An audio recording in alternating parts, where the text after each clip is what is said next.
ನ್ಯಾಯ ಎಲ್ಲಿದೆ? ಆಸ್ತಿಗಾಗಿ ಅಣ್ಣ ಅಟ್ಟಹಾಸ. ವಿಶೇಷ ಕಾರ್ಯಕ್ರಮಕ್ಕೆ ಸ್ವಾಗತ. ನಾನು ಸುಕನ್ಯಾ ಪರಮೇಶ್. ಇತ್ತೀಚೆಗೆ ಎಲ್ಲೋ ಒಂದ್ ಕಡೆ ಒಂದು ಗಾದೆಯನ್ನ ನಾವು ಕೇಳಿರ್ತಾನೆ ಬಂದಿರ್ತೀವಿ. ಅಂದ್ರೆ ಏನಂತ ಅಂದ್ರೆ ಅಣ್ಣ ತಮ್ಮಂದಿರು ಬೆಳೀತಾ ಅಣ್ಣ ತಮ್ಮಂದಿರಾಗೆ ಇರ್ತಾರೆ, ಅದಾದ ನಂತರ ದಾಯಾದಿಗಳಾಗ್ತಾರೆ ಅಂತ. ಆ ಮಾತು ನಿಜಕ್ಕೂ ಕೂಡ ಸತ್ಯ ಆಗುತ್ತೆ. ಇವತ್ತಿನ ಕಾಲದಲ್ಲೂ ಕೂಡ ಎಲ್ಲೋ ಒಂದು ರೀತಿನಲ್ಲಿ ಅದೇ ರೀತಿಯಾದಂತಹ ಪರಿಸ್ಥಿತಿಗಳು ಉಲ್ಬಣಗೊಳ್ತಾ ಇದೆ. ಸೊಸೆ ನೋಡ್ಕೊಂಡ್ರೂ ತಪ್ಪು, ಅತ್ತೆ ಮಾವನ್ನ ನೋಡ್ಕೊಂಡ್ಲಿಲ್ಲ ಅಂದ್ರೂ ಕೂಡ ತಪ್ಪು. ನೋಡ್ಕೊಂಡ್ರೆ ಒಂದ್ ಕಡೆನಲ್ಲಿ ಆಸ್ತಿಗಾಗಿ ತಮ್ಮಂದಿರು ಕಿರಿಕನ್ನ ತೆಗಿತಾರೆ, ಇಲ್ಲ ಅಣ್ಣಂದಿರು ಕಿರಿಕನ್ನ ತೆಗಿತಾರೆ. ಇನ್ನೊಂದ್ ಕಡೆನಲ್ಲಿ ನೋಡ್ಕೊಂಡ್ಲಿಲ್ಲ ಅಂತ ಅಂದ್ರೆ ಇಲ್ಲಿ ಸಮಾಜದಲ್ಲಿ ಇರ್ತಾರಲ್ಲ, ಅಥವಾ ಅವರ ಊರು ಸುತ್ತಮುತ್ತ ಯಾರೆಲ್ಲ ಇರ್ತಾರೆ, ಮನೆಗಳಿರ್ತಾರೆ, ಅವರೊಂದ್ ರೀತಿನಲ್ಲಿ ಕಮೆಂಟ್ ಗಳನ್ನ ಪಾಸ್ ಮಾಡೋದಕ್ಕೆ ಶುರು ಮಾಡ್ತಾರೆ. ಹಾಗಾಗಿ ಎಲ್ಲೋ ಒಂದು ಕಡೆ ಇದೀಗ ನಮ್ಮ ರಾಜ್ ನ್ಯೂಸ್ ನಲ್ಲಿ ಒಂದು ಪ್ರೋಗ್ರಾಮ್ ಅನ್ನ ಮಾಡ್ತಿದ್ದೀವಿ. ಈ ಒಂದು ಪ್ರೋಗ್ರಾಮ್ ಅಲ್ಲಿ ನಾನು ಗೆಸ್ಟ್ ಗಳನ್ನ ವೆಲ್ಕಮ್ ಮಾಡ್ಕೊಳ್ತೀನಿ. ಅದಕ್ಕಿಂತ ಮುಂಚೆ ನಾನು ಹೇಳ್ತಾ ಹೋಗ್ತೀನಿ, ಸುಮಾರು ವರ್ಷಗಳಿಂದ ಆಕೆ ತನ್ನ ಮಾವನನ್ನ ನೋಡ್ಕೊಳ್ತಾನೆ ಬಂದಿರ್ತಾಳೆ. ಆದ್ರೆ ಅದಾದ ನಂತರ ಆಸ್ತಿಗಾಗಿ ತಮ್ಮ ಕಿರಿಕನ್ನ ತೆಗೆಯೋದಕ್ಕೆ ಶುರು ಮಾಡ್ತಾನೆ. ಅಲ್ಲಿ ಊರಿಗೆ ಕರೆಸ್ಕೊಂತಾನೆ, ನಾನೇ ನಮ್ಮ ತಂದೆಗೆ ಚಿಕಿತ್ಸೆಯನ್ನ ಕೊಡಿಸ್ತೀನಿ, ಹಾಸ್ಪಿಟ್ಲಿಗೆ ಕರ್ಕೊಂಡು ಹೋಗ್ತೀನಿ ಅನ್ನೋದೆಲ್ಲ ಹೇಳಿಕೆಗಳನ್ನ ಕೊಡ್ತಾರೆ. ಅದುವರೆಗೂ ಕೂಡ ಈ ಚಿಕ್ಕ ಮಗ ಆಗಿರ್ಬೋದು ಅಥವಾ ಅವರ ಹೆಂಡತಿ ಆಗಿರ್ಬೋದು ತುಂಬಾ ಚೆನ್ನಾಗಿ ನೋಡ್ಕೊಳ್ತಾ ಇರ್ತಾರೆ, ಏನೇ ಆಗಿರ್ಬೋದು. ಎಸ್, ಈ ಎಲ್ಲಾ ಕುರಿತಾಗಿ ಚರ್ಚೆ ಮಾಡ್ತಾ ಹೋಗೋಣ. ಅದಕ್ಕಿಂತ ಮುಂಚೆ ಈ ಕುರಿತಾಗಿ ಒಂದು ಬ್ರೇಕಿಂಗ್ ಲಭ್ಯ ಆಗ್ತಾ ಇದೆ, ನೋಡ್ಕೊಂಡ್ ಬರೋಣ ಬನ್ನಿ. ಆಸ್ತಿಗಾಗಿ ತಮ್ಮನ ಕುಟುಂಬದ ಮೇಲೆಯೇ ಅಟ್ಟಹಾಸ. 10 ಕೋಟಿಗಾಗಿ ಕುಟುಂಬದ ಮೇಲೆಯೇ ಇದೆಂಥ ದೌರ್ಜನ್ಯ ನಡೆದಿದೆ ನೋಡಿ. ಕುಟುಂಬದ ಮೇಲೇನೆ ದೌರ್ಜನ್ಯವನ್ನ ಮಾಡಿರುವಂಥದ್ದು. ವಯೋವೃದ್ಧ ಮಾವನನ್ನ ಆರೈಕೆ ಮಾಡಿದ್ದೆ ತಪ್ಪಾಯ್ತಾ? ಹಾಗಾದ್ರೆ ಖ್ಯಾತ ವಕೀಲೆ ಮತೀನಾಗೆ ಇದೆಂಥ ಅಪಮಾನ, ಅನ್ಯಾಯ. ವಯೋವೃದ್ಧ ತಂದೆಯ ಸ್ಥಿತಿಯನ್ನೇ ದುರ್ಬಳಕೆ ಮಾಡಿಕೊಂಡ ಹಿರಿಯ ಪುತ್ರ. ಇದು ಮುಳುಬಾಗಿಲಿನ ಅಬ್ದುಲ್ ರಫೀಕ್ ಕುಟುಂಬದ ಸ್ಟೋರಿ. ಇದು 84 ವರ್ಷದ ಅಬ್ದುಲ್ ರಫೀಕ್ ಅವರನ್ನ ತುಂಬಾ ಚೆನ್ನಾಗಿ ನೋಡ್ಕೊಂಡಿರ್ತಾರೆ ಮತೀನಾ ಅವರು. ಎಷ್ಟು ಅಚ್ಚುಕಟ್ಟಾಗಿ ನೋಡ್ಕೊಂಡಿರ್ತಾರೆ ಅಂತ ಅಂದ್ರೆ ಯಾವುದೇ ರೀತಿಯಾದಂತ ಆಸ್ತಿ ಮಾತುಕತೆಯನ್ನ ಮತೀನಾ ಅವರು ಆಡೇ ಇರಲ್ಲ, ಅದು ಬಂದೇ ಇರಲ್ಲ. ಕೇವಲ ತನ್ನ ಮಾವ ಅಂತ ನೋಡಿರಲ್ಲ, ಅವರು ತಂದೆ ಅಂತಾನೆ ನೋಡಿರ್ತಾರೆ. ತಂದೆ ಒಂದು ಸ್ಥಾನಮಾನವನ್ನ ಕೊಟ್ಟಿರ್ತಾರೆ. ಆ ರೀತಿಯಲ್ಲಿ ಅವ್ರಿಗೆ ಟ್ರೀಟ್ ಅನ್ನ ಮಾಡ್ಕೊಂಡು ಬಂದಿರ್ತಾರೆ. ಯಾಕಂದ್ರೆ ಅವರು ಕೂಡ ಎಜುಕೇಟೆಡ್ ಅಡ್ವೊಕೇಟ್ ಆಗಿರುವಂತದ್ದು. ಹಾಗಾಗಿ ತುಂಬಾ ಅಚ್ಚುಕಟ್ಟಾಗಿ ತನ್ನ ಮಾವನನ್ನ ನೋಡ್ಕೊಂಡಿರ್ತಾರೆ. ತಂದೆ ಸಮಾನವ ರೀತಿಯಲ್ಲಿ ಎಷ್ಟು ಚೆನ್ನಾಗಿ ನೋಡ್ಕೊಂಡಿರ್ತಾರೆ ಅಂದ್ರೆ ಅವ್ರಿಗೆ ಇದ್ದಂತಹ ಸಂದರ್ಭದಲ್ಲೂ ಕೂಡ, ಹಾಸ್ಪಿಟ್ಲಿಗೆ ಸೇರ್ತಿದಂತಹ ಸಂದರ್ಭದಲ್ಲೂ ಕೂಡ ವಾಂತಿ ಮಾಡಿದ್ರು ಕೂಡ ಅದನ್ನ ತನ್ನ ಕೈಯಾರೆ ಇಟ್ಕೊಂಡು ಹೋಗಿ ಹಾಕಿರ್ತಾರೆ. ಅಷ್ಟು ಚೆನ್ನಾಗಿ ಅದ್ಭುತವಾಗಿ ನೋಡ್ಕೊಂಡಂಥವ್ರು. ಆದ್ರೆ ಇದೀಗ ಅವರ ವಿರುದ್ಧವೇ ದೂರನ್ನ ಕೊಡ್ತಾ ಇದ್ದಾರೆ ಅವರ ತಮ್ಮ. ತಂದೆಯ ಹೆಸರಲ್ಲಿರೋ ಟ್ರಾವೆಲ್ ಪರ್ಮಿಟ್ ಮೇಲೆ ತನ್ವೀರ್ ಕಣ್ಣನ್ನ ಇಟ್ಟಿದ್ರು. ಬರೋಬ್ಬರಿ 10 ಕೋಟಿ ಬೆಲೆ ಬಾಳುವಂತಹ ಪ್ರೈವೇಟ್ ಟ್ರಾವೆಲ್ ಪರ್ಮಿಟ್ ಇದು. ಇದೇ ಟ್ರಾವೆಲ್ ಪರ್ಮಿಟ್ ನುಂಗೋದಕ್ಕೆ ತನ್ವೀರ್ ಖತರ್ನಾಕ್ ಪ್ಲಾನ್ ಅನ್ನ ಹಾಕಿದ್ನಂತೆ. ವಯಸ್ಸಾದ ತಂದೆ ಮೇಲೆ ಒತ್ತಡವನ್ನ ಹಾಕಿ ಮತೀನಾ ವಿರುದ್ಧವೇ ಇದೀಗ ಹೇಳಿಕೆಯನ್ನ ಕೊಟ್ಟಿರುವಂತದ್ದು. ಮತೀನಾ ಖಾನಂ ವಿರುದ್ಧ ಹೇಳಿಕೆಯನ್ನ ಕೊಡಿಸಿದ್ದಾರೆ ರೌಡಿ ತನ್ವೀರ್. 10 ಕೋಟಿಗಾಗಿ ಅಡ್ಡದಾರಿಯನ್ನ ಹಿಡಿದಿದ್ದಾರೆ. ನ್ಯಾಯಕ್ಕಾಗಿ ಬಾರ್ ಕೌನ್ಸಿಲ್ ಮೊರೆ ಹೋಗಿದ್ದಾರೆ ಮತೀನಾ ಖಾನಂ. ಈ ಒಂದು ಸಂದರ್ಭದಲ್ಲಿ ಬರೋಬ್ಬರಿ 10 ಕೋಟಿ ಬೆಲೆ ಬಾಳುವಂತಹ ಪ್ರೈವೇಟ್ ಟ್ರಾವೆಲ್ ಪರ್ಮಿಟ್ ಇದು. ತುಂಬಾ ಚೆನ್ನಾಗಿ ನೋಡ್ಕೊಳ್ತಾ ಇದ್ರು. ವಯಸ್ಸಾದ ತಂದೆ ಮೇಲೆ ಒತ್ತಡವನ್ನ ಹಾಕಿ ಮತೀನಾ ವಿರುದ್ಧವೇ ಹೇಳಿಕೆಯನ್ನ ಕೊಡಿಸಿದ್ದಾರೆ. ಆ ಸಂದರ್ಭದಲ್ಲಿ ಅವರ ಹೆಲ್ತ್ ಸರಿ ಇರಲಿಲ್ಲ. ಹೆಲ್ತ್ ಸರಿ ಇಲ್ದಲೇ ಇರೋದನ್ನ ಬಂಡವಾಳ ಮಾಡಿಕೊಂಡು ಈ ತನ್ವೀರ್ ಪಾಷಾ ಏನಿದ್ದಾರೆ, ದೊಡ್ಡ ಮಗನಂತೆ, ಅವರು ಇದೀಗ ತುಂಬಾ ಚೆನ್ನಾಗಿ ನೋಡ್ಕೊಂಡಿದ್ರು ಮತೀನಾ ಖಾನಂ ಅವರು. ಅವರ ವಿರುದ್ಧವೇ ಹೇಳಿಕೆಯನ್ನ ಕೊಡುವಂತಹ ರೀತಿಯಲ್ಲಿ ಮಾಡಿರುವಂತದ್ದು. ಅವರ ಮೈಂಡ್ ಅನ್ನ ಡೈವರ್ಟ್ ಮಾಡುವಂತಹ ಕೆಲಸವನ್ನ ದೊಡ್ಡ ಮಗ ಇದ್ರಲ್ಲ ಅವ್ರು ಮಾಡಿರುವಂತದ್ದು. ಅದು ಕೂಡ 10 ಕೋಟಿ ವಿಚಾರಕ್ಕೆ ಸಂಬಂಧಪಟ್ಟಂತೆ. ಎಸ್, ನೋಡಿ ಮತೀನಾ ಖಾನಂ ಅವರು ಎಷ್ಟು ಚೆನ್ನಾಗಿ ನೋಡ್ಕೊಂಡಿದ್ರು ಅವರ ಮಾವನನ್ನ ಅನ್ನುವಂಥ ಕುರಿತಾಗಿ ಒಂದು ಬೈಟ್ ಇದೆ, ನೋಡ್ಕೊಂಡ್ ಬರೋಣ ಬನ್ನಿ. ಈ ಶುಭ ದಿನ, ಈ ಒಂದು ಶುಭ ಸಾಯಂಕಾಲದಲ್ಲಿ ನನಗೇನು ನಮ್ಮ ಸೊಸೆಯಾದ ನಸೀರವರು ಆಹ್ವಾನ ಮತ್ತು ಸೇನಾ ಅಧ್ಯಕ್ಷರಾಗಿದ್ದ ಪಡಕೋಣಿ ಸಾಹೇಬರು ಇನ್ವೈಟ್ ಮಾಡಿದ್ರು. ಅವರ ಹುಟ್ಟುಹಬ್ಬದ 55ನೇ ಹುಟ್ಟುಹಬ್ಬಕ್ಕೆ ಶುಭಾಶಯ ಹೇಳ್ತಾ ಎಲ್ಲ ದೇವರು ಆಯುರ್ವೇದ ಸಕಲ ಸಂಪತ್ತು ಕೊಟ್ಟು ಅವರ ಉದ್ದೇಶ ಗುರಿ ಏನಿದೆ ಅದನ್ನ ಬೆಳೆಯಲಿ ಅಂತ ಹಾರಿಸುತ್ತಾ, ಹಾಗೇನು ನನಗೆ ಒಂದು ಪ್ರಿವಿಲೇಜ್ ನಮ್ಮ ಸೊಸೆ ಒಂದು ವೈಸ್ ಪ್ರೆಸಿಡೆಂಟ್ ಆಗಿ ಸೆಲೆಕ್ಟ್ ಮಾಡಿದ್ರು. ನನಗೆ ಒಂದು ಬಹಳ ಹೆಮ್ಮೆ ಆಗಿದೆ. ನನಗೆ ಅಲ್ಲ, ಕರ್ನಾಟಕಕ್ಕೆ ಹೆಮ್ಮೆ ಆಗಿದೆ. ಅದಕ್ಕೆ ಅವರು ಸರಿಯಾಗಿ ಉಪಯೋಗಿಸ್ಕೊಂಡು ಒಳ್ಳೆ ಕೀರ್ತಿ ತಿಳಿಯಲಿ ಅಂತ ಹಾರೈಸುತ್ತಾ 2 ಮಾತು ಹೇಳಕ್ಕೆ ಇಷ್ಟಪಡ್ತೀನಿ. ಎಸ್ ನೋಡಿ, ಇದ್ದಂಥ ಸಂದರ್ಭದಲ್ಲಿ ಎಲ್ಲೋ ಒಂದು ಅನಾರೋಗ್ಯ ಇರುತ್ತೆ. ಮಾವನನ್ನು ಕೂಡ ತುಂಬಾ ಚೆನ್ನಾಗಿ ಅದ್ಭುತವಾಗಿ ನೋಡ್ಕೊಂಡಿರ್ತಾರೆ ಮಥೀನಾ ಖಾನಂ ಅವರು. ಇಂದು ನಮ್ಮ ಜೊತೆ ಜಾಯ್ನ್ ಆಗ್ತಿದ್ದಾರೆ. ನಾನು ಅವ್ರನ್ನ ಮಾತನಾಡಿಸ್ತಾ ಹೋಗ್ತೀನಿ. ಅವರೇ ಸ್ವತಃ ಹೇಳ್ತಾ ಹೋಗ್ತಾರೆ ಎಷ್ಟು ಚೆನ್ನಾಗಿ ಅವರು ಅವರ ಮಾವನನ್ನ ಕೇರ್ ಮಾಡಿದ್ರು, ನೋಡ್ಕೊಂಡಿದ್ರು ಅನ್ನೋ ಕುರಿತಾಗಿ ಮಾತನಾಡ್ತಾ ಹೋಗೋಣ. ಮಥೀನಾ ಖಾನಂ ಅವರು ನಮ್ಮ ಜೊತೆ ಜಾಯ್ನ್ ಆಗ್ತಾ ಇದ್ದಾರೆ. ಸರ್ ಮೇಡಮ್, ಕಾರ್ಯಕ್ರಮಕ್ಕೆ ಸ್ವಾಗತ. ನಮಸ್ಕಾರ ಮ್ಯಾಮ್. ಅದೇ ರೀತಿಯಾಗಿ ತಾಹಿರ್ ಪಾಷಾ ಅವರ ಏನು ಅಬ್ದುಲ್ ರಫೀಕ್ ಅವರಿದ್ರು, ಅವರ ಚಿಕ್ಕ ಮಗ ಅವರು ಕೂಡ ಜಾಯಿನ್ ಆಗ್ತಾ ಇದ್ದಾರೆ. ಮೇಡಮ್ ಅವ್ರ ಹಸ್ಬೆಂಡ್ ಕೂಡ ಅವರು. ಸರ್, ಕಾರ್ಯಕ್ರಮಕ್ಕೆ ಸ್ವಾಗತ. ಸರ್, ನಾನು ಮೊದಲನೇದಾಗಿ ದಯಮಾಡಿ ಭಯ ಪಡಬೇಡಿ, ಆರಾಮಾಗಿ ಹೇಳಿ, ಏನಾಗಿತ್ತು ನಿಜಕ್ಕೂ ಕೂಡ? ನೀವು ಎಷ್ಟು ಚೆನ್ನಾಗಿ ನೋಡ್ಕೊಳ್ತಾ ಇದ್ರಿ, ಜೊತೆಯಲ್ಲಿ ಚಿಕ್ಕ ಮಗ, ನೀವೇನೇ ನಿಮ್ಮ ತಂದೆಯನ್ನ ನೋಡ್ಕೊಳ್ತಾ ಇದ್ದಿದ್ದು ಅಂತಂದ್ರೆ ಎಷ್ಟು ವರ್ಷದಿಂದ ನೋಡ್ಕೊಳ್ತಾ ಇದ್ರಿ? ನಮ್ಮ ತಂದೆಗೆ ನಾನು 2022 ಇಂದ ತುಂಬ ಸುಮಾರು ಚೆನ್ನಾಗಿ ಜೀವನ ನಡೀತು. ಒಂದು ಕಾರ್ಯಕ್ರಮ ಇರಲಿ, ಒಂದು ಫ್ಯಾಮಿಲಿ ಫಂಕ್ಷನ್ ಇರಲಿ, ನಮ್ಮ MBS ಕುಟುಂಬದಲ್ಲಿ ಒಂದು, ಎರಡನೇ ಬಂದ್ಬಿಟ್ಟು ಒಂದು ದೇವಸ್ಥಾನಕ್ಕೆ ಹೋಗಿದ್ರೆ ಜೊತೆಗೆ, ಮತ್ತೆ ಮೂರನೇ ಬಂದ್ಬಿಟ್ಟು ಒಂದು ದರ್ಗಾಗೆ ಹೋಗಿದ್ರೆ, ಇಲ್ಲ ಮನೆಯಲ್ಲಿ ನಾವು ಗೆಟ್ ಟುಗೆದರ್ ಮಾಡಿದ್ರೆ, ಮತ್ತೆ ಐದನೇ ಬಂದ್ಬಿಟ್ಟು ನಾವು ಟ್ರಿಪ್ಪಿಗೆ ಹೋಗಿದ್ರೆ, ದರ್ಗಾ ಟ್ರಿಪ್ಪು, ಪಿಲಿಗ್ರಿಮ್ ಟ್ರಿಪ್ಪಿಗೆ ಹೋಗಿದ್ರೆ ನಾವು ಜೊತೆಗೆ ಹೋಗ್ತಾ ಇದ್ದೀವಿ. ಅವಾರ್ಡ್ಸು ನಮ್ಮ ಭಾರ್ಯ, ನಮ್ಮ ಮಿಸಸ್ ಮತೀನಾ ಅಡ್ವೊಕೇಟು ತಗೊಂಡ್ರೆ, ಲೈಫ್ ಟೈಮ್ ಅಚೀವ್ಮೆಂಟ್ ಅವಾರ್ಡ್ ನಮ್ಮ ತಂದೆ ತಗೊಂಡ್ರೆ ನಾವು ಸಪೋರ್ಟ್ ಮಾಡ್ತಾ ಇದ್ವಿ. ನಮ್ಮ ಮಿಸಸ್ ಡಾಕ್ಟ್ರೇಟ್ ತಗೊಂಡ್ರೆ ಕೂಡ ಅವರು ಅದಕ್ಕೂ ಬಂದ್ಬಿಟ್ಟು ಮಾರಲ್ ಸಪೋರ್ಟು. ಮತ್ತು ಅವರು ತುಂಬ ಗರ್ವಾದ ನನಗೆ, not only as a sister, daughter in law, ಮತ್ತೆ ಬಂದ್ಬಿಟ್ಟು ನಾನು ಇಡೀ ಕರ್ನಾಟಕಕ್ಕೆ ನನಗೆ ಗೌರವ, ಒಬ್ಬರಿಗಿಲ್ಲ 4 ಜನಗೆ ನೋಡ್ಕೊಳ್ಳೋರು ಅಂತೇಳಿ ಹೇಳ್ತಾ ಇದ್ರು. ಮತ್ತೆ ಬಂದ್ಬಿಟ್ಟು ನಾನು ಒಬ್ಬನೇ ಅಂತಿಲ್ಲ, ಇದರಲ್ಲಿ ನಮ್ಮ ಇಡೀ ಫ್ಯಾಮ್ಲಿದವರು, MBS ಫ್ಯಾಮ್ಲಿದವರು ತುಂಬ ದೊಡ್ಡ ಕುಟುಂಬ ನಮ್ಮದು. 1947 ಇಂದ ಬಂದಿರೋದು ನಮ್ಮ ಫ್ಯಾಮ್ಲಿ. ಇದು ಜನ್ರೇಷನ್ಸ್ ತುಂಬ ವೈಡ್ ಆಗಿದೆ ನಮ್ಮದು. ಯಾರಿಗಾದ್ರೂ ನೀವು ಇದು ಮಾಡ್ಬೋದು, ಕೇಳ್ಬೋದು, ಅವ್ರವ್ರ ಒಪಿನಿಯನ್ ನೀವು ಇಂಡಿವಿಜುವಲ್ ಆಗಿ ತಗೋಬೋದು. ನಾನು ಏನೇನೋ ಕಾರ್ಯಕ್ರಮ, ಏನೇನೋ ಇದು ಮೀಟಿಂಗ್ಸು, ಇದು ಫಂಕ್ಷನ್ಸು, ಇವೆಂಟ್ಸು, ಒಂದು ಚಿಕ್ಕದಿರಲಿ ದೊಡ್ಡದಿರಲಿ, ಒಂದು ಹಬ್ಬಕ್ಕೆ ಒಂದು ಪ್ರೇಯರ್ ಮಾಡಲಿ, ಇಲ್ಲಾಂದರೆ ಒಂದು ಮಾತ್ರೆ ಇರಲಿ, ಒಂದೇನಾದರೂ ಅವ್ರಿಗೆ ಸ್ವಲ್ಪ ಇರಲಿ ದೊಡ್ಡದಿರಲಿ, ನಾವು ಎಲ್ಲದಕ್ಕೆ ನಾವು ಜೊತೆಗೆ ಹೋಗ್ತಾ ಇದ್ದಿದ್ದು. ನಾವು ಇಬ್ಬರೇ ಸೀಕ್ರೆಟ್ ಆಗಿ ಯಾವತ್ತೂ ಎಲ್ಲಿ ಹೋಗಿಲ್ಲ. ಇವಾಗ ಒಂದು ಪ್ರಶ್ನೆ ಇಲ್ಲಿ ಏನು ಬರ್ತದೆ ಅಂದರೆ, ನಮ್ಮ ತಂದೆ ಒಂದು ಸ್ಟೇಟ್ಮೆಂಟ್ ಕೊಟ್ಟಿದ್ದಾರೆ. ಅದು ಏನು ಮೆಡಿಸಿನ್ ಎಫೆಕ್ಟಿಂದ ಕೊಟ್ಟಿದ್ದಾರೋ, ಇಲ್ಲ ಅಂದರೆ ನಮ್ಮ ಯಾರಾದರೂ ಮೈಂಡ್ ಮ್ಯಾನಿಪ್ಯುಲೇಟ್ ಮಾಡಿದಾರೋ ಕೊಟ್ಟಿದ್ದಾರೋ ನನಗೆ ಗೊತ್ತಿಲ್ಲ. ನಾನು 2002 ಇಂದ ಹಿಡ್ದು 2022 ಇಂದ ಹಿಡ್ದು 2006 9th April ವರೆಗೂ ನಾನು ನಮ್ಮ ತಂದೆಗೆ ನಾನು ಒಳ್ಳೆ ಜರ್ನಿನೇ ಮಾಡಿದ್ದು. ನನಗೆ ನಮ್ಮ ತಂದೆ ಅಂದರೆ ನನಗೆ ಬಹಳ ಇಷ್ಟ. ನಾವು 4 ಜನ ಇರೋದು. ಮೊದಲನೇ ಬಂದ್ಬಿಟ್ಟು ತಸ್ಮಿಯಾ ಅಂತೇಳಿ ನಮ್ಮ ಸಿಸ್ಟರು, ಸೆಕೆಂಡು ನಮ್ಮ ಬ್ರದರು ತನ್ವೀರ್ ಪಾಷಾ, ಥರ್ಡು ನಮ್ಮ ಸಿಸ್ಟರು ದಿಲ್ನವಾಜ್ ಅಂತ, ನಾನು 4ನೇ ತಾಹಿರ್ ಪಾಷಾ ಅಂತ ಹೇಳ್ಬಿಟ್ಟು. ಇದಕ್ಕೆ ತುಂಬ ಚೆನ್ನಾಗಿ ಸ್ಮೂತಾಗಿ ಜರ್ನಿ ನಡೀತಾ ಇತ್ತು. ಸಡನ್ನಾಗೆ 9th ಮಾರ್ನಿಂಗು 8th ಚೆನ್ನಾಗೇ ಇದ್ರು. 9th ಮಾರ್ನಿಂಗ್ ಬಂದ್ಬಿಟ್ಟು ಮನೆ ಆಚೆ ಕೂತ್ಕೊಬಿಟ್ಟಿದ್ದು ಆಗಿದ ತಕ್ಷಣ ಮನೆ ಒಳಗಡೆ 100-150 ಜನ ಕಂಪೌಂಡಲ್ಲಿ, ಮನೆ ಒಳಗಡೆ, ತಂದೆ ಮನೆ ಒಳಗಡೆ ಮುಳ್ಬಾಗಲಲ್ಲಿ, ಮತ್ತೆ ಹಾಲಲ್ಲಿ, ಬೆಡ್ರೂಮ್ ಹತ್ರ ಬಂದ್ಬಿಟ್ಟು ಟ್ಯಾಪ್ ಮಾಡಿದ್ರು.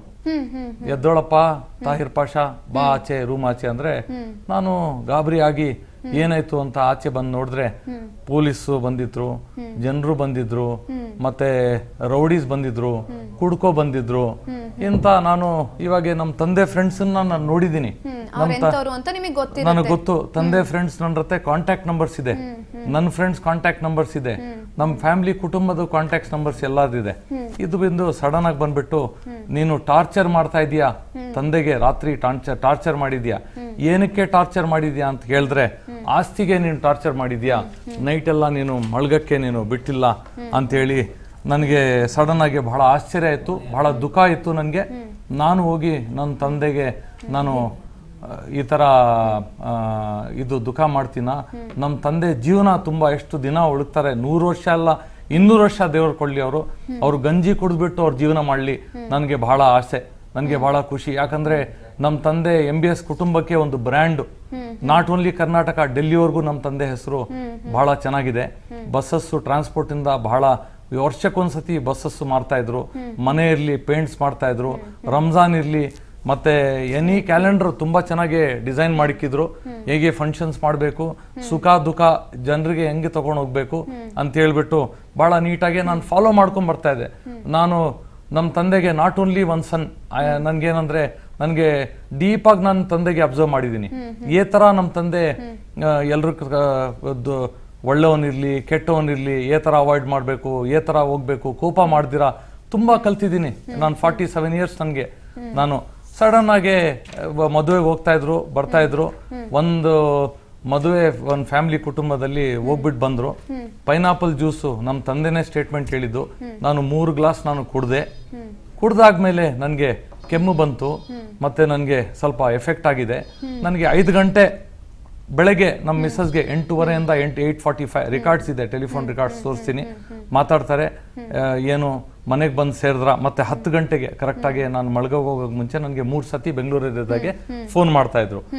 ತಂದೆಗೆ ಬನ್ನಿ ಹಾಸ್ಪಿಟಲ್ಗೆ ತೋರಿಸ್ಕೊಳ್ಳಿ ಅಂತ ಹೇಳಿದ್ರೆ, ಇಲ್ಲ ನನಗೆ ವಿಲ್ ಪವರ್ ಇದೆ, ನಾನು ಚೆನ್ನಾಗೆ ಕೆಳಗಡೆ ನಾನು ಅಷ್ಟು ಬೇಗ ನಾನು ಬೀಳೋದಿಲ್ಲ, ಚೆನ್ನಾಗಿರ್ತೀನಿ ನಾನು ಅಂತೇಳಿ ಇದೇ ಮಾತು ಅವ್ರದ್ದು ಮಾತು ಬರ್ತಾ ಇತ್ತು. ಅದೇ ಮಾತು ಪ್ರಕಾರ ನಾವು ಹೋಗ್ತಾ ಇದೀವಿ.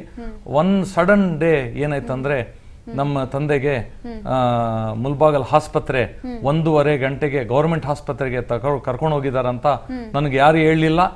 ಆಸ್ಪತ್ರೆಗೆ ಕರ್ಕೊಂಡು ಹೋಗಿದ್ರು. ನಾನು ಅವ್ರ ಮಗ ಇದ್ದಿ ನಮ್ಮ ಅಣ್ಣ ಮನೆ ಮುಂದೆ ವಾಸಿ ಮಾಡ್ತಾ ಇದ್ದದ್ದು ಬಿಲ್ಡಿಂಗು. ಅಲ್ಲಿ ಬಂದ್ಬಿಟ್ಟು ಅವರು ಫೋನ್, ನನ್ಗೂ ನಮ್ಮ ಅಣ್ಣನ್ಗೆ 26 ವರ್ಷದಿಂದ ಮಾತುಕತೆ ಇಲ್ಲ. ಇದು ಮಾತುಕತೆ ಇಲ್ಲ, ಏನ್ ಮಾತನಾಡೋದು ನನ್ಗೂ ನಮ್ಮ ತಂದೆಗೆ ಇಲ್ಲ. ಸಡನ್ ಆಗಿ ನಮ್ಮ ತಂದೆ ನಮ್ಮ ಅಣ್ಣ ನಮ್ಮ ತಂದೆ ಫೋನಿಂದ ಫೋನ್ ಮಾಡ್ಬಿಟ್ಟು, ನಾನು ವಂಶೋದಯ ಹಾಸ್ಪಿಟಲ್ಗೆ ಹೋಗ್ತಾ ಇದ್ದೀನಿ, ನೀನು ಮತ್ತೆ ನಿನ್ನ ಹೆಂಡತಿ ಇಬ್ರು ದಯವಿಟ್ಟು ಬನ್ನಿ, ನೀವು ಇರಬೇಕು, ನನಗೆ ಧೈರ್ಯ ಅಂತ ಹೇಳಿದ್ರು.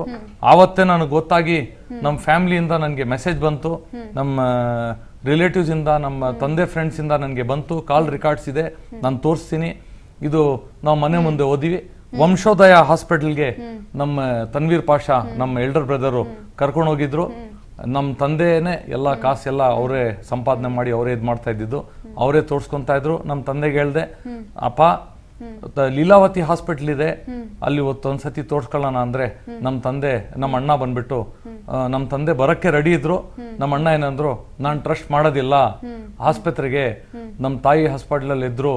ನಮ್ಮ ತಾಯಿ ಹಾಸ್ಪಿಟಲ್ ಅಲ್ಲಿ ಇದ್ದ ಹಾಗೆ ನಮ್ಮ ಅಣ್ಣ ಒಂದ್ಸತಿ ಕೂಡ ಅವ್ರ ಡೆಡ್ ಬಾಡಿ ಆಗೋವರೆಗೂ ಬಂದಿಲ್ಲ. ನಮ್ಮಣ್ಣ CCTV ಕ್ಯಾಮೆರಾ ಇದೆ, ನೀವು ತೆಗೀರಿ, ಅದು ಯಾರ್ಯಾರು ಬಂದಿದ್ದಾರೆ, ಯಾರ್ಯಾರು ನಮ್ಮ ತಾಯಿ ತೀರೋವರೆಗೂ ಬಂದಿಲ್ಲ.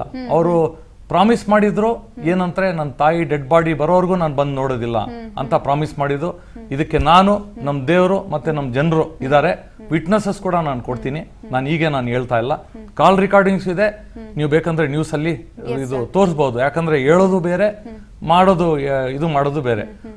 ತಾಯಿ ತೀರೋಗ್ಬಿಟ್ರು. ಅದೇ ಹಾಸ್ಪಿಟಲ್ ಅಲ್ಲಿ ಬರೋದಿಲ್ಲ ಅಂತೇಳಿ ಲೀಲಾವತಿ ಹಾಸ್ಪಿಟಲ್ ಇಂದ ನಮ್ಮ ಮಿಸ್ಸಸ್ ಲೀಗಲ್ ಅಡ್ವೊಕೇಟ್ ಅದಕ್ಕೆ ಅಲ್ಲಿಂದ ಮುಲ್ಬಾಗಲ್ ಕರ್ಸಿ ಮತ್ತೆ ಒಂದು ಸನ್ಮಾನ ಮಾಡಿಸಿ ಮತ್ತೆ ಆಸ್ಪತ್ರೆಯಿಂದ ಜನರಲ್ ಚೆಕಪ್ ಮಾಡಿದ್ರು.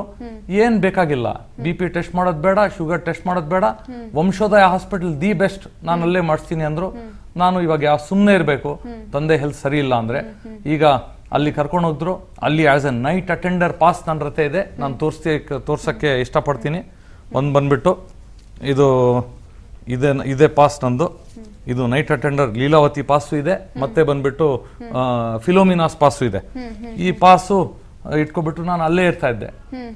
ಇವಾಗ ತಂದೆಗೆ ವಾಶ್ರೂಮ್ ಹೋಗ್ಬೇಕಂದ್ರೆ, ಸ್ಟೂಲ್ ಪಾಸ್ ಮಾಡ್ಬೇಕಂದ್ರೆ, ನೇಲ್ಸ್ ಕಟ್ ಮಾಡ್ಬೇಕಂದ್ರೆ, ಕಟಿಂಗ್ ಹೇರ್ ಕಟ್ ಮಾಡಿಸ್ಬೇಕಂದ್ರೆ, ಆ ಸಂದರ್ಭದಲ್ಲೆಲ್ಲ ಅವ್ರು ಬಂದಿರ್ಲಿಲ್ವಾ ಸರ್? ಅಂದ್ರೆ ಇಲ್ಲ, ನಮ್ಮ ಅಣ್ಣ ಬಂದಿಲ್ಲ. ನಾವು ಏನೋ ಕರ್ದಿಲ್ಲ ಅವ್ರಿಗೆ ಫೋರ್ಸ್ ಮಾಡಿ. ಅವ್ರಿಗೇನೋ ಒಂದು ಕೋಪ ಇತ್ತು, ಏನ್ ಕೋಪ ಇದೆಯೋ ಏನಿದೆಯೋ ನಾನು ಕೇಳಕ್ಕೆ ಹೋಗಿಲ್ಲ. ಯಾಕಂದ್ರೆ ನಮ್ಗೆ ಗ್ಯಾಪ್ ಬಂದ್ಬಿಟ್ಟಿತ್ತು ನನ್ಗೂ ನಮ್ಮ ಅಣ್ಣಂಗೆ. ಅದಕ್ಕೆ ನಾನು ಅದ್ರ ಬಗ್ಗೆ ಜಾಸ್ತಿ ಏನು ಹೇಳೋದಿಲ್ಲ ಅದ್ರ ಬಗ್ಗೆ. ಸರ್ ಹೇಳ್ತಿದಾರಲ್ಲ ನೋಡಿ, ಅವರ ದೊಡ್ಡ ಮಗ ಅಂದ್ರೆ ಅಬ್ದುಲ್ ರಫೀಕ್ ಅವರ ದೊಡ್ಡ ಮಗ, ನಾವು ಸ್ಕ್ರೀನ್ ಅಲ್ಲಿ ತೋರಿಸ್ತಾ ಇದೀವಿ, ತನ್ವೀರ್ ಅಬ್ದುಲ್ ರಫೀಕ್ ಅಂತ, ಅವರೇ ಅವರ ದೊಡ್ಡ ಮಗ. ಇವರು ಚೆನ್ನಾಗಿ ನೋಡ್ಕೊಳ್ತಾ ಇದ್ರು. ಆ ಸಂದರ್ಭದಲ್ಲೆಲ್ಲ ಬಂದೇ ಇಲ್ಲ, ಅವರು ಹಾಸ್ಪಿಟಲ್ ಅಲ್ಲಿ ಇದ್ದಂತಹ ಸಂದರ್ಭದಲ್ಲೂ ಕೂಡ ಬಂದಿರಲಿಲ್ಲ. ಅದಾದ ನಂತರ ಇನ್ನೇನ್ ಎಲ್ಲ ಇದಾಯ್ತು ಅನ್ನೋ ಅಷ್ಟರಲ್ಲಿ ಅವರ ಹೆಲ್ತ್ ಕಂಡೀಷನ್ ಯಾವಾಗ ಜಾಸ್ತಿ ಕ್ರಿಟಿಕಲ್ ಆಯ್ತು ಆ ಒಂದು ಸಂದರ್ಭದಲ್ಲಿ ಹೋಗಿರುವಂತದ್ದು. ಅವ್ರ ದೊಡ್ಡ ಮಗ ಕರ್ಕೊಂಡು ಹೋಗಿದ್ದಾರೆ ಅಲ್ಲಿಗೆ, ಇಲ್ಲ ನಾವೇ ತೋರಿಸ್ತೀವಿ ಅಂತ ಎಲ್ಲ ಹೇಳಿರುವಂತದ್ದು. ಬಿಕಾಸ್ ಆಫ್ ಆಸ್ತಿ ಇದೆ, ಅವ್ರ ಹತ್ರ ಆಸ್ತಿ ಇದೆ ಅನ್ನೋ ಒಂದೇ ಒಂದು ಕಾರಣಕ್ಕೆ. ಸರ್, ನಾನು ನಿಮ್ಮ ಹತ್ರ ಮಾತನಾಡ್ತೀನಿ, ಮೇಡಮ್ನ ಕೂಡ ಮಾತನಾಡಿಸ್ತೀನಿ. ಸರ್, ಮೇಡಮ್, ನೀವು ನಿಮ್ಮ ಮಾವನನ್ನ ತುಂಬಾ ಚೆನ್ನಾಗಿ ಆರೈಕೆ ಮಾಡಿದ್ರಿ, ಹಾಸ್ಪಿಟಲ್ ಅಲ್ಲಿ ಇದ್ದಂತಹ ಸಂದರ್ಭದಲ್ಲೂ ಕೂಡ ಅದ್ಭುತ ಚೆನ್ನಾಗಿ ನೋಡ್ಕೊಂಡಿದ್ರಿ ಅವ್ರನ್ನ. ಯಾಕೆ ಅಲ್ಲಿವರೆಗೂ ಕೂಡ ನೀವು ಮದುವೆ ಆದಂತಹ ಸಂದರ್ಭದಿಂದಲೂ ಕೂಡ ಅವರು ನಿಮ್ ಜೊತೆನೇ ಇದ್ರ, ನಿಮ್ಮ ಮಾವ? ಜೊತೆಯಲ್ಲಿರಲಿಲ್ಲ ಮ್ಯಾಮ್. ನಾನು ಪ್ರೊಫೆಷ್ನಲ್ ಆಗಿ ಅಡ್ವೊಕೇಟ್ ಆಗಿದ್ದೀನಿ. ನಂದು ಆಲ್ಮೋಸ್ಟ್ ನಾನು ಡೈವರ್ಸ್ ಆಗಿದ್ದೆ. ನಂದು ಇವ್ರದ್ದು ಡೈವರ್ಸ್ ಆಗಿತ್ತು. ಆವಾಗ 22 ಅಲ್ಲಿ ನಮಗೆ ಕೇಸ್ ಕೊಡೋ ಮುಖಾಂತರ ನಮ್ಮ ಫಾದರ್ ಇನ್ ಲಾ ಪರಿಚಯ ಆಗಿದ್ರು. ಆಮೇಲೆ ಅವರೇ ನನಗೆ ಒಬ್ಬರೇ ಇದ್ದೀರಲ್ಲ, ಈ ಥರ ನನ್ನ ಸೊಸೆ ಆಗೋಕ್ಕೆ ಇಷ್ಟಪಡ್ತೀನಿ ಅಂತ ತುಂಬ ಪ್ರೀತಿಯಾಗಿ ನನಗೆ ಅವ್ರ ಮನೆ ಸೊಸೆ ಮಾಡಿಕೊಂಡ್ರು. ಆಮೇಲೆ ನಿಮ್ಮಿಬ್ರು ಒಂದು ಪ್ರೊಫೆಷನಾಲಿಟಿಯಿಂದ ಅವರು ಪರಿಚಯ ಆಗಿದ್ದ ನಿಮ್ಮ ಮಾವ? ಅಲ್ಲ, ಒಂದು ಕೇಸ್ ಬಗ್ಗೆ ವಿಚಾರವಾಗಿ ಪರಿಚಯ ಆದ್ರು. ಆಮೇಲೆ ಅವರು ನನಗೆ ಸೊಸೆಯಾಗಿ ನಮ್ಮ ಅತ್ತೆ, ನಮ್ಮ ನಾದ್ನಿ, ನಮ್ಮ ಮಾವ ಎಲ್ಲ ಮದುವೆ ನನಗೆ ಮಾಡಿಸಿದ್ರು. ನಮ್ಮ ತಾಹಿರ್ ಪಾಷಾ ಜೊತೆ ಅವ್ರ ಯಂಗರ್ ಸಣ್ಣ. ಆಮೇಲೆ ಎಲ್ಲ ಚೆನ್ನಾಗೇ ಇದ್ರು. ನಮ್ಮ ಫ್ಯಾಮಿಲಿ ಅಂದರೆ ನಾನು ಅಲ್ಲಿ ಹೋಗ್ತಾ ಇದ್ದೆ, ಅವರೂ ಇಲ್ಲಿ ಬರ್ತಾ ಇದ್ರು. ನಮ್ಮ ತಂದೆ ತಾಯಿ ಥರ, ನನಗೆ ತಂದೆ ತಾಯಿ ಇಲ್ಲ, ಅದು ನಮ್ಮ ತಂದೆ ತಾಯಿ ಥರ ನಾನು ನೋಡ್ಕೊಂಡಿದ್ದು ಅವ್ರಿಗೆ. ನಮ್ಮ ಮಾವನ, ನಮ್ಮ ಅತ್ತೆನ ಎಲ್ಲ ಇದರಲ್ಲಿ ನಾವು ನೋಡ್ಕೊಂಡಿದ್ದು. ಅದು ನಮ್ಮ ಕರ್ತವ್ಯ. ನಾನು ಹೇಳ್ಕೊಳ್ಳೋದು ಅವಶ್ಯಕತೆ ಇಲ್ಲ, ನಾನು ನೋಡ್ಕೊಂಡಿದ್ದೀನಿ ಅಂತ. ನಾವು ದೇವ್ರು ಏನಕ್ಕೆ ಅತ್ತೆ ಮಾವ ಅಂದರೆ ತಂದೆ ತಾಯಿ ಥರನೇ, ಅದೇ ನಾನು ಏಮ್ ಇಟ್ಟಿದ್ದು. ಮತ್ತು ಅವ್ರ ಕೇಸಸ್ ಎಲ್ಲ ನಾನು ಹ್ಯಾಂಡಲ್ ಮಾಡ್ತಾ ಇದ್ದೀನಿ. ಪ್ಲಸ್ ಈ ಕೇಸಸ್ ಅಂದರೆ ಪ್ರಾಪರ್ಟಿದು ಇದೆ ಅಷ್ಟೇ. ಏನೋ ಇದ್ರು ಲೀಗಲ್ ವರ್ಕ್ ನಾನೇ ಮಾಡ್ಕೊಡ್ತಾ ಇದ್ದೆ. ನಮ್ಮ ತಂದೆ ನನ್ಗೇನು ಸ್ಥಾನ ಕೊಟ್ಟಿದ್ರು ಅಂದರೆ, ನನ್ನ ತಾಯಿ ನೀನು ಅಂತ ಹೇಳ್ತಾ ಇದ್ರು. ನನಗೆ ತಾಯಿ ನೀನು ನಿನ್ಗೆ ಮೋಸ ಮಾಡಿದ್ರೆ ನನ್ನ ತಾಯಿಗೆ ಮೋಸ ಮಾಡೋ ಥರ ಅಂತ. ನಾನು ಫೈನಾನ್ಷಿಯಲಿನೂ ಎಲ್ಲ, ನಾನು ಏನೋ ಒಂದು ಲಾಕ್ಡೌನಲ್ಲಿ ಅವರು ಟ್ರಾವೆಲ್ ಸ್ಟಾಪ್ ಆಗೋಗಿತ್ತು, ಪ್ರಾಬ್ಲಮ್ಸ್ ಇತ್ತು ನಮ್ಮ ತಂದೆಗೆ. ಆವಾಗ 22 ಅಲ್ಲಿ ಮಾರ್ಚಲ್ಲಿ ಮದುವೆ ಆಯಿತು. ಆವಾಗಿಂದ ನಾನು ಅವರಿಂದ ಒಂದು ಪೈಸೆ ನಾನು ಕೇಳಿದ್ದೀನಿ ಅಂದರೆ ಅದು ದೇವ್ರಿಗೆ ಗೊತ್ತು. ನಾನು ಏನು ಮಾಡಿದ್ದೀನಿ ನಮ್ಮ ಮಾವಾಗ ಮಾತ್ರ ಗೊತ್ತು, ಯಾರಿಗೂ ಗೊತ್ತಿಲ್ಲ. ಆ ಥರ ನಾನು ಅವ್ರಿಗೆ ತಂದೆ ತಾಯಿ ಥರ ನೋಡಿಕೊಂಡು, ನಮ್ಮ ಅತ್ತೆನೂ ಹುಷಾರಿರಲಿಲ್ಲ, ಅವ್ರಿಗೆ ಡಾಕ್ಟರ್ಸ್ ಹತ್ರ ತೋರಿಸ್ತಾ ಇದ್ದೆ, ಕರ್ಕೊಂಡು ಬರ್ತಾ ಇದ್ದೆ, ಬ್ಯಾಂಗ್ಳೂರ್ಗೆ ಹೋಗ್ತಾ ಇದ್ದೆ. ಅವರೂ ತುಂಬ ಚೆನ್ನಾಗಿದ್ರು, ಅತ್ತೇನೋ ಮಾವನು. ಆಮೇಲೆ ನಮ್ಮ ಅತ್ತೆ ತೀರೋದ್ರು. ಅದಾದ್ಮೇಲೆ ನಮ್ಮ ಮಾವ ಒಬ್ಬರೇ ಇದ್ರು ಮನೆಯಲ್ಲಿ. ಮತ್ತೆ ನಮ್ಮ ಮಾವ ಒಬ್ರು ಸಿಸ್ಟರ್ ಇದ್ದಾರೆ, ನಮ್ಮ ಅತ್ತೆ. ಅವ್ರು ಬಂದು ಅಣ್ಣ ಒಬ್ಬರೇ ಇದ್ದಾರಲ್ಲ ಅಂತ ಜೊತೆಯಲ್ಲಿದ್ದರು, ಕೆಲಸದವರಿದ್ದರು. ಮತ್ತು ನೈಟ್ ಒಬ್ಬರು ಅವ್ರಿಗೆ ಅಸಿಸ್ಟೆಂಟ್ ಬರ್ತಾ ಇದ್ರು ಮಾವಾಗೆ. ಎಲ್ಲ ಸರಿಯಾಗಿ ನಡ್ಕೊಂಡು, ಹಬ್ಬ ಇದ್ದರೆ ಏನಾದರೂ ನನ್ನ ಬರ್ಡೇ ಇದ್ದರೆ ಅವ್ರು ಬಂದು ಗ್ರ್ಯಾಂಡಾಗಿ ಮಾಡ್ತಾ ಇದ್ರು. ಹೌದು, ಎಲ್ಲ ಖುಷಿಯಾಗಿದ್ರು ಮೇಡಮ್. ಮಾತನಾಡ್ತೀನಿ ಅಮ್ಮ. ಅಹಮದ್ ಪಾಷಾ ಅಂತ ಅಂದ್ರೆ ತಾಹಿರ್ ಪಾಷಾ ಅವರ ರಿಲೇಷನ್, ಅವರು ನಮ್ಮ ಜೊತೆ ಸಂಪರ್ಕದಲ್ಲಿದ್ದಾರೆ, ಮಾತನಾಡಿಸ್ತಾ ಹೋಗೋಣ. ಸರ್ ನಮಸ್ತೆ. ನಮಸ್ತೆ ಸರ್. ಮೇಡಮ್ ಸರ್, ಇವಾಗ ಏನ್ ಆಗ್ತಾ ಇದೆ, ಎಲ್ಲೋ ಒಂದ್ ಕಡೆ ಅಬ್ದುಲ್ ರಫೀಕ್ ಅವರು ತುಂಬಾ ಚೆನ್ನಾಗಿ ನೋಡ್ಕೊಂಡಿದ್ರು ಅವ್ರನ್ನ, ಅಬ್ದುಲ್ ರಫೀಕ್ ಅವ್ರನ್ನ, ಮತೀನಾ ಖಾನಮ್ ಅವರು. ಆದ್ರೆ ಇದೀಗ ಅವರ ದೊಡ್ಡ ಮಗ ಏನಿದ್ರು ತನ್ವೀರ್ ಪಾಷಾ ಅವರು ಎಲ್ಲೋ ಒಂದ್ ರೀತಿನಲ್ಲಿ ಮೈಂಡ್ ಕನ್ವರ್ಟ್ ಮಾಡೋದಕ್ಕೆ ನೋಡ್ತಿದ್ದಾರೆ, ಡೈವರ್ಟ್ ಮಾಡಿದ್ದಾರೆ ಅಬ್ದುಲ್ ರಫೀಕ್ ಅವ್ರದ್ದು. ಹಾಗಾಗಿ ಅವರೊಂದು ಹೇಳಿಕೆಯನ್ನ ಕೂಡ ಕೊಡ್ತಾ ಇರುವಂತದ್ದು, ತನ್ನ ಸೊಸೆ ಹಾಗೂ ಚಿಕ್ಕ ಮಗನೇ ನಮ್ಮ ಮೇಲೆ ಹಲ್ಲೆಯನ್ನ ಮಾಡೋದಕ್ಕೆ ಬರ್ತಿದ್ದಾರೆ ಅನ್ನುವ ರೀತಿಯಲ್ಲಿ ಹೇಳಿಕೆಯನ್ನ ಕೊಟ್ಟಿದ್ದಾರೆ. ಸರ್, ಏನಾಗಿತ್ತು ನಿಜಕ್ಕೂ ಕೂಡ? ಮೇಡಮ್ ಸ್ವಲ್ಪ ನಮ್ ಕನ್ನಡ ಸ್ವಲ್ಪ ಇದು ಇದೆ, ಹಿಂದಿನಲ್ಲೇ ಮಾತಾಡೋಣ ಮೇಡಮ್, ಪರವಾಗಿಲ್ಲ? ಹಾ, ಹೇಳಿ ಸರ್. ಏನಿಲ್ಲ ಮೇಡಮ್, ಅದು ಎಲ್ಲ ಇದು ಪ್ರಾಪರ್ಟಿಗೆ ಇದು ಮಾಡ್ತಾರೆ ಎಲ್ಲೋ ಜನ. ये रफीक अहमद के पास बहुत सारा प्रॉपर्टीज है ना, वो अभी तक उनके नाम पे भी बहुत बस का परमिट भी उनके नाम पे है, और जो वहाँ का घर है बड़ा घर वो भी उनके नाम पे है. सर अब तक तो सर सही था. और मतीना खानम के ऊपर तो क्या भी एक नॉट इवन माइन्यूट हम ये रिमार्क रख सकते हैं उनके ऊपर, क्योंकि वो शुरू से भी वो उनके फादर से ज्यादा उनको देखा है वो। उनका शुरू से जो केसेस हैं इसमें इनका खुद का पैसा डाल के केस ये सॉल्व करके देखे है उनको। और वो भी है ना, उनको बेटी से ज्यादा मानते थे। 2 days बिफोर तक भी वही था। वो 2 days before, last before 2 days तो क्या हुआ पता नहीं, घर पे कौन उनका माइंड प्रेशर दिया उनको, या मेडिसिन का भी, मेडिसिन में भी यही ना वो, तो मेडिसिन का भी इन्फ्लुएंस होता ना। ये एज भी है, एज फैक्टर भी। वो ऐसा के घर में भी क्या प्रेशर, कौन किस प्रेशर, हमने तो नहीं देखे, नहीं तो नहीं बोल सकता मैं, लेकिन ऐसा कैलकुलेशन तो कर सकते हैं। उसके ऊपर बहुत प्रेशर डाल के पूरा जितना भी और रफीक साहब बोला है पूरा ऑपोजिट बोले है। वो ये बेटी से ज्यादा देखती थे उनको। रात के 2 बजे फोन किया तो भी गाँव को जल्दी आते, तबीयत खराब हो गया रफीक साहब का, तो रात के 2 बजे भी बैंगलोर से जाते थे वो, जाके हॉस्पिटल में एडमिट करके उनको देखना। पैसा भी रफीक साहब के पीछे बहुत खर्चा करके है ये मैडम। मैडम के ऊपर एक रिमार्क भी नहीं रख सकते हमें। ಅಹಮದ್ ಅವ್ರೆ, ಎಲ್ಲೋ ಒಂದ್ ಕಡೆ ಈ 10 ಕೋಟಿಗಾಗಿ ಒಂದು ಅಡ್ಡದಾರಿಯನ್ನ ಹಿಡಿದಿದ್ದಂಥದ್ದ ದೊಡ್ಡ ಮಗ, 10 ಕೋಟಿ ಆಸ್ತಿ ನಮಗ್ ಬಂದ್ಬಿಡುತ್ತೆ, ಇವಾಗ ತಂದೆ ಆರೋಗ್ಯ ಅನ್ನೋದೇನಿದೆ ಅದು ಕ್ರಿಟಿಕಲ್ ಆಗ್ತಾ ಇತ್ತು, ಈ ಸಂದರ್ಭದಲ್ಲಿ ಆಸ್ತಿ ಏನಾದ್ರೂ ಮಾಡಿ ಅವ್ರ ಕಡೆಗೆ ಬರ್ಮಾಡ್ಕೊಳ್ಬೇಕು, ಹಾಗಾಗಿ ಒಂದು ಅಡ್ಡದಾರಿಯನ್ನ ಏನಾದ್ರು ಹಿಡಿದ್ರಾ? ಅದು ನಮ್ಮ ಹೇಳಕ್ಕೆ ಏನಾಗತ್ತೆ ಮೇಡಮ್, ಅದು ಯಾಕಂದ್ರೆ ಪ್ರಾಪರ್ಟಿ इधर भी है ना, उधर अक्सर यही होता है। अभी लीगली देखना, लॉफुली देखना रहा तो 2 बेटे बच्चों को भी जाना ना प्रॉपर्टी, तो बच्चों को भी करना। अब वो इनको अवॉइड करने के वास्ते उन्होंने क्या किया कि हम गेम खेल रही, वो कौन गेम खेल रहा है उधर क्या मालूम नहीं। लेकिन रफीक साहब तो ऐसा नहीं थे। मतीना खान हमको बेटी से ज्यादा मानते थे, और इन्होंने भी बहुत बोलो ना, ओन फादर से ज्यादा उनका देखभाल करते हैं हॉस्पिटल में। उनका मदर इन लॉ को भी वो बहुत रिस्पेक्ट करके, मदर इन लॉ को भी बहुत देख के है वो, इधर बैंगलोर में लाके हॉस्पिटल में रख के उनका टेक केयर बहुत करके है। और कभी ये प्रॉपर्टी के लिए जाके मतीना खान हमने डिमांड किया तो हम तो सुन के तो नहीं थे। अभी रिसेंटली ये क्या हुआ क्या नहीं वो लोगों को ही मालूम है, क्योंकि पहले नहीं था ऐसा किस्सा। जस्ट 2 days बिफोर ऐसा हुआ है। उनका फोटोज देखो, उनका ये देखो, पूरा अवार्ड शो में उनको रेस्पेक्ट देना, उनको लेके जाना, उनको हर जगह ये करना, उनका नाम बढ़ाना, सब करके है मतीना खानम। और उनके बारे में, मतीना खानम के बारे में क्या भी रिमार्क नहीं बोल सकते मैडम। ಎಸ್ ಸರ್, ಧನ್ಯವಾದಗಳು ಅಹಮದ್ ಸರ್ ನಮ್ಮ ಜೊತೆ ಮಾತನಾಡಿದ್ದಕ್ಕಾಗಿ. ಮೇಡಮ್, ನೀವು ಹೇಳ್ತಾ ಇದ್ರಿ ಎಲ್ಲೋ ಒಂದ್ ಕಡೆ ಈ 10 ಕೋಟಿ, ನಾನು ಅವ್ರಿಗೆ ಕೇಳಿದಂತಹ ಸಂದರ್ಭದಲ್ಲೂ ಅದೇ ಪ್ರಶ್ನೆನ ನಿಮಗೂ ಕೇಳ್ತೀನಿ. ತಂದೆ ಹೆಸರಿನಲ್ಲಿ 10 ಕೋಟಿ ಏನು ಟ್ರಾವೆಲ್ ಪರ್ಮಿಟ್ ಅಲ್ವಾ, ಸೊ ಅದಿತ್ತು, ಅದ್ರ ಮೇಲೆ ತನ್ವೀರ್ ಅವರ ಕಣ್ಣು ಕೂಡ ಇತ್ತು ಅಂತ ಹೇಳಲಾಗ್ತಾ ಇರೋದು. ಹೇಳಕ್ಕೆ ಮುಂಚೆ ನಾನು ಏನು ಹೇಳ್ತೀನಿ ಅಂದರೆ, ಇವಾಗ ನಾವು 4 months ಬ್ಯಾಕ್ ಡಿಸೆಂಬರ್ 24ಗೆ ಏನೋ ಒಂದು ಜ್ಯೂಸ್ ಕುಡ್ದಿದ್ದಕ್ಕೆ 25th ಹೆಲ್ತ್ ಅಪ್ಸೆಟ್ ಆಯಿತು ತಂದೆದು. ಜ್ಯೂಸ್ ಕುಡ್ದಿದ್ದು ಅದು ಪೈನಾಪಲ್ ಇಲ್ಲ, ಅವರೇ ಹೋಗಿ ಏನೋ ತಗೊಂಡಿದ್ದಾರೆ, ಚೆನ್ನಾಗಿದೆ ಅಂತ ಮದನಪಲ್ಲಿಗೆ ಹೋಗಿ. ಆಮೇಲೆ ಹೆಲ್ತ್ ಇಶ್ಯೂ ಆಯಿತು ಅವ್ರಿಗೆ. ಹೆಲ್ತ್ ಇಶ್ಯೂ ಅಂದರೆ ಬರೀ ಕೋಲ್ಡೇ ನಾನು ಮ್ಯಾನೇಜ್ ಮಾಡ್ಕೊಳ್ತೀನಿ. ನಾನು 25th ಹೋಗಿದ್ದೆ, ಒಂದು ವಯಸ್ಸೇ ಬರ್ತಾ ಇರಲಿಲ್ಲ ಮಾತಾಡೋಕ್ಕೆ ತಂದೆಗೆ. ಅದಕ್ಕೆ ನಾನು ಬೇಗ ಹೋಗಿ ಏನಪ್ಪ ಏನಾಗಿದೆ ಹೋಗೋಣ ಹಾಸ್ಪಿಟಲ್ಗೆ ಅಂದರೆ, ಇಲ್ಲಮ್ಮ ನಾನು ಮನೆಯಲ್ಲೇ ಮ್ಯಾನೇಜ್ ಮಾಡ್ಕೊಳ್ತೀನಿ, ಏನಿಲ್ಲ ಕೋಲ್ಡೇ ಆಗಿರೋದು, ಬೇಡ ಮೆಡಿಸಿನ್ನು ಅಂತ. ಬಟ್ ರೆಗ್ಯುಲರ್ಲಿ ನಾನು ಹೆಲ್ತ್ ಚೆಕಪ್ ಮಾಡಿಸ್ತಾ ಇದ್ದೆ ತಂದೆದು. 2023ಇಂದ ನಮ್ಮ ತಂದೆ ಕ್ರಿಯೇಟಿನ್ ಲೆವೆಲ್ 3-4 ಹಂಗಿದ್ರು ಇತ್ತು, ಬಟ್ ಬೇರೆ ಹೆಲ್ತ್ ಪ್ರಾಬ್ಲಮ್ ಏನೂ ಇರಲಿಲ್ಲ. ಶುಗರ್ ಬಾರ್ಡರ್ ಲೆವೆಲ್ ಇತ್ತು, ಎಲ್ಲ ಅವರೇ ಒಬ್ಬರೇ ಮ್ಯಾನೇಜ್ ಮಾಡ್ಕೊಳ್ತಾ ಇದ್ರು.